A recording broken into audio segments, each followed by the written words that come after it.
லைஃப்லேயே சரியாக நடக்காத லூசர் தான். நடந்த 2 நல்ல விஷயம். ஒன்று என் அம்மா, இன்னொன்று என் பைக் ஸ்டன்ட்ஸ்லாம் எனக்கு ரொம்ப பேஷன்.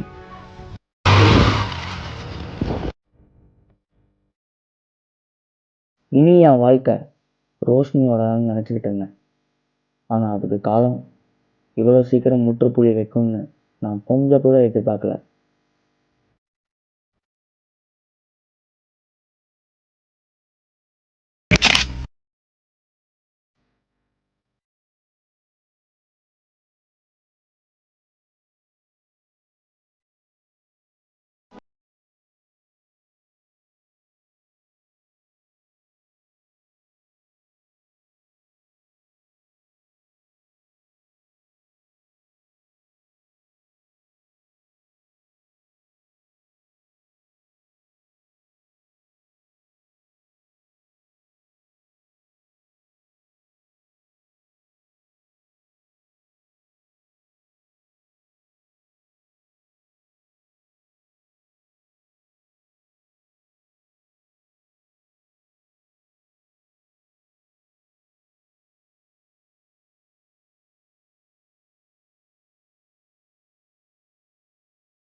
இருக்குடா, எங்க டாடி வேற வந்திருக்காரு. நீ சீக்கிரம் ஒரு நல்ல வேலைக்கா போடா. அப்பதானே அப்பா கிட்ட உன்னை பத்தி நான் சொல்ல முடியும். சந்தோஷ், அது புரியுது. நான் என்ன பண்றது? நான் சீக்கிரமா பேசணும்னு ஆசைப்படுறேன். என்னோட சிச்சுவேஷன் அப்படி இருக்கு. சீக்கிரமா நம்ம மேட் வீட்டுல ஓபன் பண்ணு. நீ அதுல ஒரு நல்ல வேலைக்கு போயிட்டீங்கன்னா, இப்ப சந்தோஷ் இன்ஜினியரிங்கா இருக்கான் அப்படிலாம் சொல்ல கொஞ்சம் வீட்டுல ஒத்துப்பாங்க. அது புரியுது. வேலை சிச்சுவேஷன் அப்படி. அந்த வேலையெல்லாம் பிடிக்கலடி. என்னடி பண்றது நானு? சரி, ஓகே விடு. எப்படினாலும் என்ன அப்பாவை நான் வீட்டுல கன்வின்ஸ் பண்ணிக்கிறேன். அப்பாவுக்கு நானா உயிர். அப்படியா? ஆமா. சரி, நீ எப்படியோ கன்வின்ஸ் பண்ணா ஓகே. ஏதோ ஏதாகமா போக கூடாது. அதுதான் எனக்கு பயமாவே இருக்கு. ஓகே ஓகே விடு.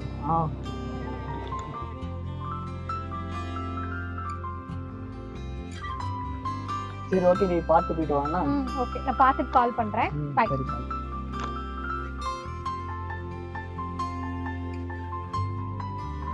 இது தாங்க என்னோட ரோஷினியை கடைசியாக பார்த்தது. அதுக்கப்புறம் அவள் என்ன ஆனா என்ன ஆச்சு ஒன்றுமே எனக்கு புரியல. எதனால என் ஃபோனை எடுக்கலைன்னு வாங்க கதைக்குள்ளே போய் பார்க்கலாம்.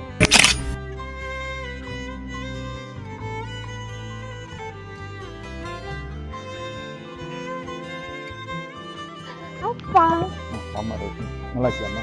நல்லா கேட்டேன். ஹாஸ்டலில் ஃபுட்டெல்லாம் ஓகே தானம்மா? ஃபுட்டெல்லாம் நல்லா இருக்குப்பா. ஓகே.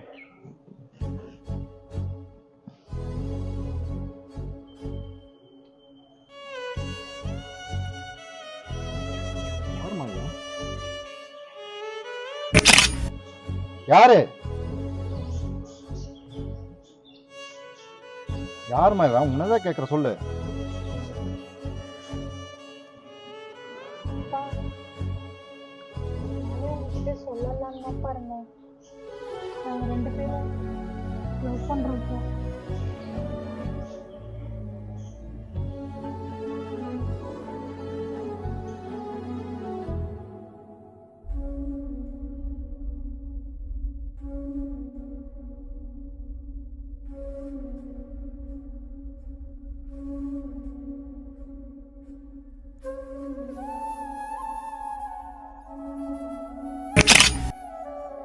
அவன் யாரு, அவன் என்ன வேலை செய்கிறான், அவன் யாரு எல்லாமே விசாரிச்சுட்டான்.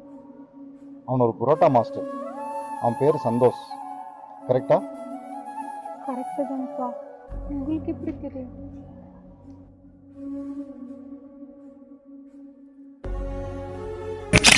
எல்லாம் ஓகே தாம்மா. நான் ஒரு சின்ன அட்வைஸ் சொல்கிறேன், கேளு. அவனை கல்யாணம் பண்ணிட்டு என்ன நடக்கும்? ஒரு 2 மாதம் நல்லா இருப்பீங்களா? அதுக்கப்புறம் நீ ப்ரெக்னென்ட் ஆவ, ஒரு பேபி பிறக்கும். அது வரைக்கும் லைஃப் நல்லா தான் போயிட்டு இருக்கும். அதுக்கப்புறம் காசு பணத்துக்கு பிரச்சனை வரும், உனக்கு அவனுக்கு சண்டை வரும், என்னென்னமோ நடக்குமா. வாழ்க்கையில் லைஃபே சேஞ்ச் ஆயிரும். சொன்னா புரிஞ்சுக்குமா. நான் உனக்கு ஒரு மாப்பிள்ளை பார்த்து வச்சிருக்கிறேன். மாதம் 1.5 லட்சம் ரூபாய் சம்பளம் வாங்குறாம்மா. நீ அவனை மட்டும் கல்யாணம் பண்ணிக்கிட்டீங்கன்னா உனக்கு எந்த பிரச்சனையும் இல்லை, காசு பணத்துக்கு பிரச்சனை இல்லை, லைஃப் ஸ்மார்ட்டாக போகுமா. ப்ளீஸ், நான் சொன்ன கேளு. தப்பி தவிர நீ அந்த புரோட்டா மாஸ்டர் கல்யாணம் பண்ணிக்கிட்ட நான் உயிரோட இருக்க மாட்டேம்மா. உன் கால் விழுதுருமா, ப்ளீஸ். ஆனது காப்பாத்து.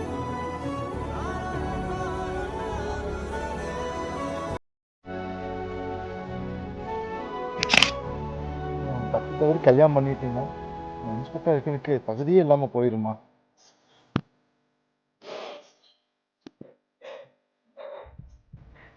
ப்ளீஸ்மா, சொன்னா புரிஞ்சுக்குமா.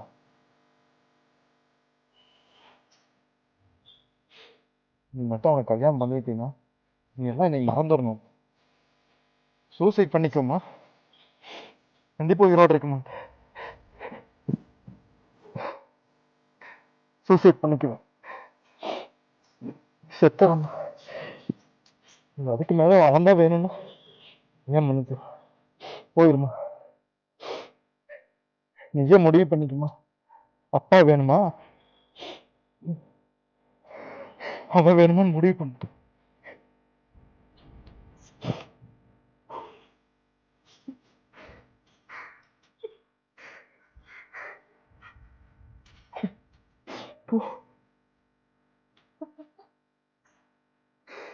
போகுமா.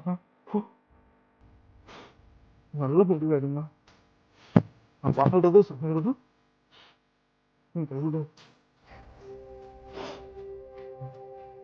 அம்மா இல்லாத பொண்ணுன்னு பாக்குறேம்மா. உன்னை வந்து நல்லபடியா பாக்குறது என்னோட கடமைடா.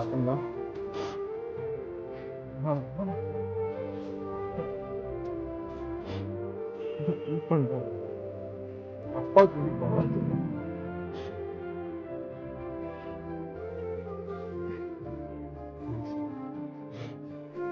அப்பா சாகிறதா உனக்கு விருப்பம், நீ பண்ணிக்க. அவனுக்கு கல்யாணம் பண்ணிக்க, ஒன்றும் பிரச்சனை இல்லை.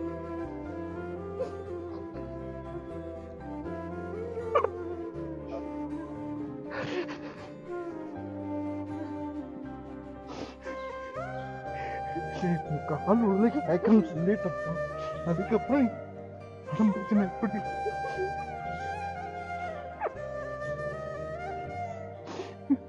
ரோஷினி குட்டி. நானும் செத்துனா அனாதையாயிருப்பேன். அனாதை ஆயிருக்கலாம்.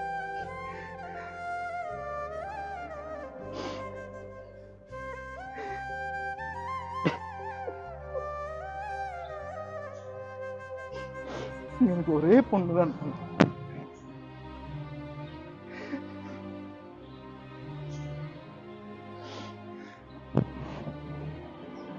கடவுளே, கடவுளே.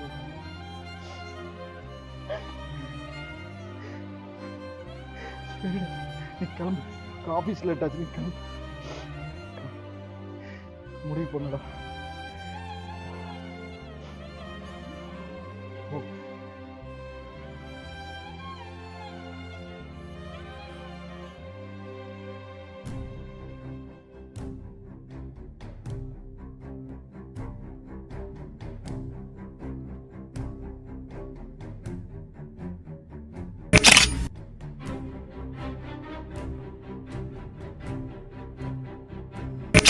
சந்தோஷமாவே இருக்கு. சந்தோஷம்ண்ணா. ஏய் தம்பி, எப்படா இருக்கா? நல்லா இருக்குண்ணா. நீங்கள்? நான் நல்லா இருக்கேன்டா. ஏன்னா இங்கே நின்றுட்டுருக்கீங்க? மூடாட்றேன். ஏன்னா காலையில் ப்ராக்டிக்ஸ் வரல? நீங்கள் வருவீங்கன்னு சொல்லி நான் வெயிட் பண்ணிட்டு நீங்கள் வந்து எதாவது சொல்லிக் கொடுப்பீங்கன்னு நான் நினைக்கிறேன். ஏன்னா காலையில் வரல ப்ராக்டிக்ஸுக்கு? மூடாட்றா, போஸ்ட் பண்ணிட்டாங்க. ஆமாம். ஃபோனே எடுக்க மாட்டேங்கிறாடா, சுவிட்ச் ஆஃப்லாம் வருது. என்ன அதுன்னு தெரியல, பைத்தியம் பிடிக்கிற மாதிரி இருக்கிறான் எனக்கு. என்ன சொல்கிறீங்க? ஆமாடா, ஃபோனே எடுக்க மாட்டேங்கிறாடா. சரிங்க, என் ஃபோனில் கால் பண்ணி பாருங்கள். ஃபோன் எடுக்கிறாங்களா பார்ப்போம். நம்பர் சொல்லுங்கள்.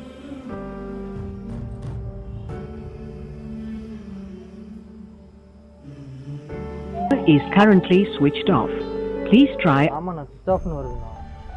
என்னாச்சுண்ணா?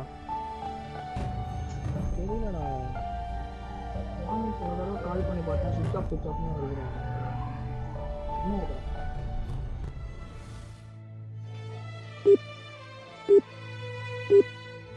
ஹலோ ரோஷினி. ஏன் ரோஷினி ஒரு வாரமாக ஃபோன் எடுக்கவே இல்லை? தம்பி, நான் ரோஷனோட அப்பா பேசுகிறேன்ப்பா. சொல்லுங்க அங்கிள். என் பொண்ணோட வாழ்க்கையில் இனிமேல் தயவு செஞ்சு வந்துடாத. அவளுக்கு நான் கல்யாணம் ஃபிக்ஸ் பண்ணிட்டேன்.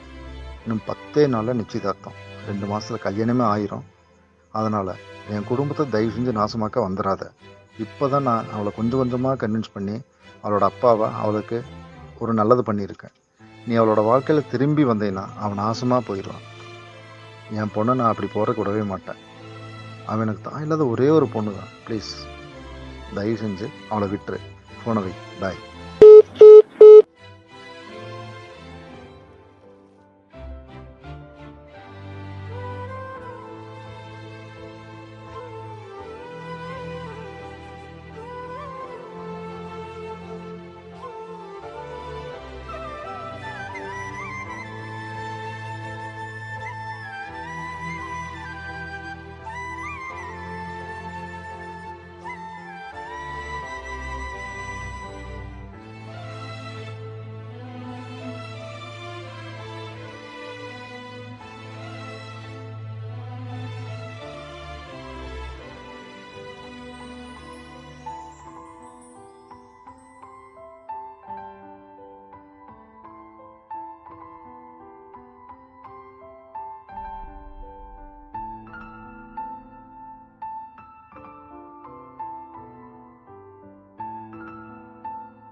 என்னடா பையன் இப்படி குடிச்சு நாசமாயிட்டு இருக்கிற? எனக்கு என்னடா இதெல்லாம்?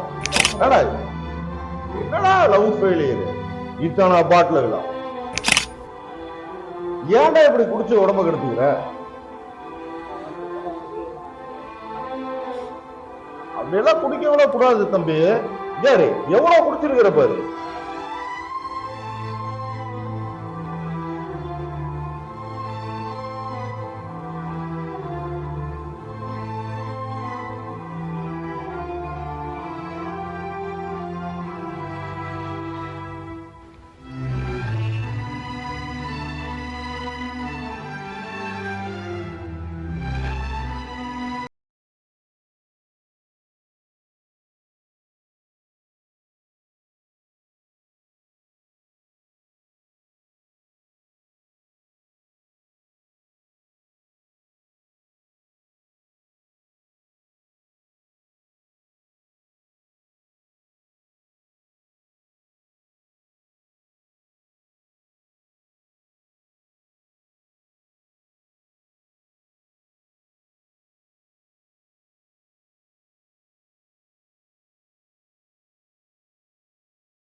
சந்தோஷ, எங்க போனா அந்த பையன்?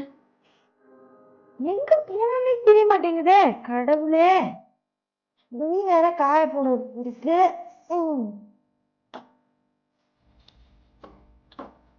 சந்தோஷ,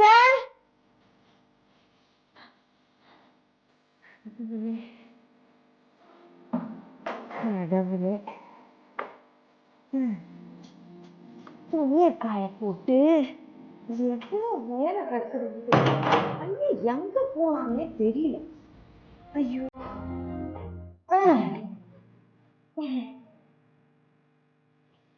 அம்மா, கடவுளே.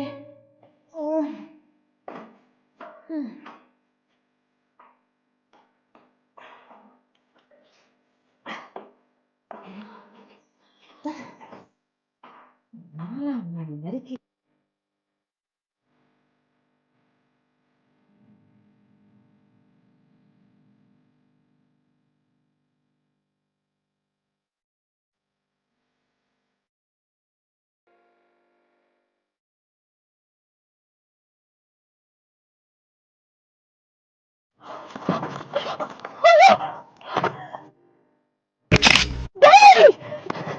நீ என்ன பெத்து வளர்த்த ஆளாக்கி நீ நல்லா ஒரு நான் எதிர்பார்த்தேன்.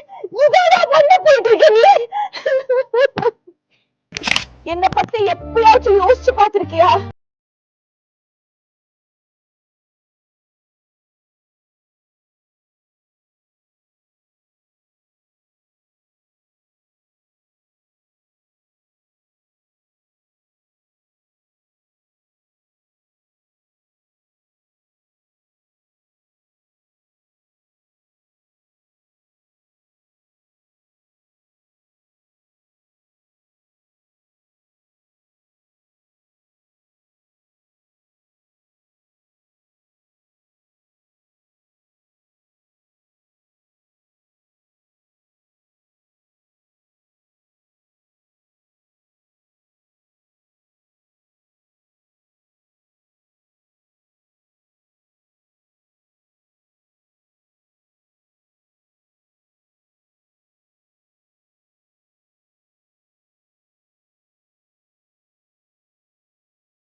அம்மா, நான் உங்களோட பாதத்தை பத்தி புரிஞ்சிக்காமலே போயிட்டேனேம்மா. நான் உங்களையே டெய்லியும் உங்ககிட்ட நீங்க அட்வைஸ் பண்ண போதெல்லாம் நான் உங்க மேல வெறுப்பை காட்டி இப்பதான் புரியுது உங்க பாதத்தை பத்தி.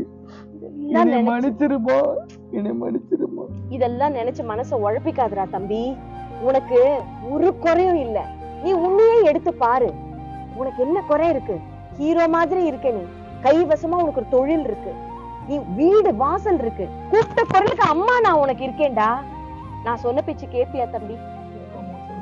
நீ உன் பேஷனை ஃபாலோ பண்ணு. நீ எவ்வளவு அழகா ஸ்டண்ட் பைக் எல்லாம் பண்ணுவ. சினிமால உன்னை கூப்பிட்டு எவ்வளவு சான்ஸ் கொடுக்க ஆளுங்க இருக்காங்க. நீ உனக்கு என்ன மனசுல பிடிக்குதோ அதை செய்டா தம்பி. உன்னை தடுக்க இந்த உலகத்துல யாருமே இல்லடா, யாருமே இல்ல.